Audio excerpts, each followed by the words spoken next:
కుకట్పల్లిలో కాంగ్రెస్ కుటుంబ రాజకీయాలు రోజురోజుకి కొత్త పుంతలు తొక్కుతున్నాయి. కాంగ్రెస్ గురించి చెప్పాలంటే రెండు రకాలుగా చెప్పాలి. బండి రమేష్ వచ్చాక, బండి రమేష్ రాకముందు.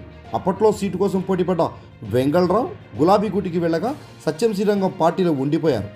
బండి రమేష్ రాకతో డేలాపడ్డ సత్యం తర్వాత అధిష్టానం మీద భారం వేసి ఎలక్షన్ సమయంలో బండితో ప్రయాణం చేశారు. ఆ తర్వాత బండి క్రమక్రమంగా తనదైన ముద్ర వేస్తూ కాంగ్రెస్ సైన్యం పెంచుకున్నారు. గొట్టిముక్కల వెంకటేశ్వరరావు, కాంగ్రెస్ మాజీ అధ్యక్షులు సేరి సతీష్ రెడ్డి, సాధు ప్రతాప్ రెడ్డి వంటి నాయకులు తనతో నడిపించుకుని సఫలీకృతం అయ్యారు. ఇక్కడే అసలు కథ మొదలైంది. పాత నాయకులు కొందరు రెండు పడవలపై కాళ్లు పెట్టి నడవసాగారు. ఎలక్షన్ తర్వాత బండి రమేష్కి కుకట్పల్లిలో పార్టీ ఇన్ఛార్జి పదవి రావడంతో బండి ఓడినా నైతిక విజయంతో పాటు ప్రజాక్షేత్రంలోకి దూసుకుపోయే వైనం గత చరిత్రలో మారుతున్నాయి. విభజించి పరిపాలించే డబ్బా నాయకుడికి చెక్ పడింది. జీర్ణించుకోలేక సదరు నాయకుడు కోవర్టులను బాలనగర్ ఆఫీసులకు పంపాడు.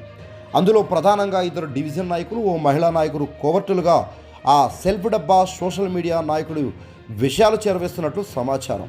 నిజం గ్రహించిన బండి వారిని ఆ కోవర్టు లీడర్ని పార్టీకి దూరంగా పెట్టినట్టు సమాచారం. వీరు చేసే కోవర్ట్ ఆపరేషన్ వయా కైతలాపూర్ మీదుగా 121 డివిజన్కు విషయాలు చేరుతున్నాయని గమనించిన బండి వారిని నివారించే పనిలో పడ్డట్లు పార్టీ ఆఫీస్తో గుసగుసలాడుతున్నాయి.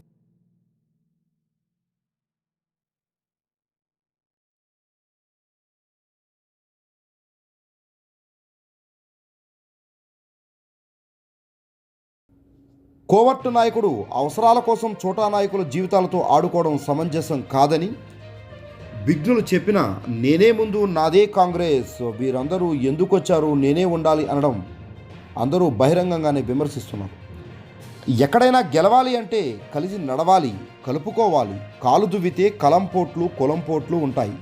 కోవర్టు నాయక గ్రహించు, వీటిలో ఏది సత్యం ఏది అసత్యం కాంగ్రెస్ నాయకులే చెప్పాలి అంటున్నారు ప్రజలు. ఇప్పటికే బండి రమేష్ ప్రజాక్షేత్రంలో ప్రజలతో పాటు స్థానిక నాయకులను కూడగట్టుకొని కలుపుకొని ముందుకు వెళుతున్నారు. ఏది ఏమైనా అధిష్టానంలో బండికి ఉన్న పలుకుబడి స్థానికంగా కూడా పట్టు ఉండాలి అంటున్నారు కాంగ్రెస్ నాయకులు. ఎవరు మంచి ఎవరు చెడు గ్రహించి పార్టీకి మేలు జరిగే విధంగా ముందుకు నడిస్తే అధిష్టానం ఆశీస్సులు ఎల్లవేళలా ఉంటాయంటున్నారు. కూకట్పల్లి న్యూస్, మనమిక్కడ మన వార్తలు ప్రపంచమంతా అనే నినాదంతో జర్నలిస్ట్ కళ్యాణ్ సారథ్యంలో మీ ముందుకొస్తున్నాం. సబ్స్క్రైబ్ చేసుకుని ఆశీర్వదించండి.